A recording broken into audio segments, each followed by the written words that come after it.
বর্তমান ইসরায়েলের নিষ্পাপ শিশুদের রক্ত পিপাসু সেই ইসরায়েলের অবৈধ দখলদার, খোদার লানতপ্রাপ্ত, আল্লাহর অবাধ্য বান্দা সেই নেতানিয়াহু নিজের ক্ষমতা টিকিয়ে রাখতে তার স্বজাতি বন্দীদের কুরবানি দিচ্ছে। এটাই নেতানিয়াহুর মূল লক্ষ্য উদ্দেশ্য, এবং পরিণতি সামনে আরও খারাপের দিকে যাবে, নিঃসন্দেহে কোনো সন্দেহ নেই। তো এই প্রায় 11,100-রও কম বেশি ফিলিস্তিন নাগরিক ইসরায়েলের কারাগারে মানবেতর জীবনযাপন করতেছে। অনেক ফিলিস্তিন নাগরিক ক্ষুধায় মারা যাচ্ছে। সর্বোপরি এই যে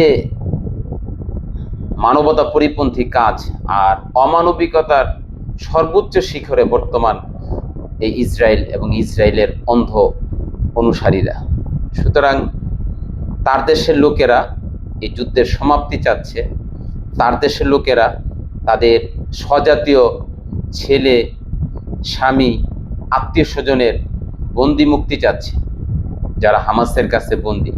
কিন্তু কোনোভাবেই এই নিষ্পাপ শিশুদের রক্তখোর, অন্যায়কারী, খোদার লানতপ্রাপ্ত অবাধ্য সন্তান এই নেতানিয়াহু কারো কথারই কর্ণপাত করতেছে না। ফেরাউন যেমন দম ছাড়ার সুযোগ পায়নি, আমি আমার জায়গা থেকে বলতেছি, আল্লাহ আপনাদেরকে দীর্ঘ সুস্থ লম্বা হায়াত দান করুন।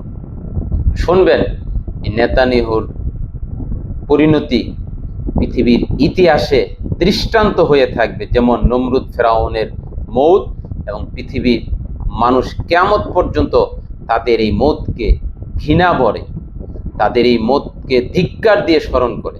এরা কোনো সম্মানজনক মৌত, সম্মানজনক অফাত নয়।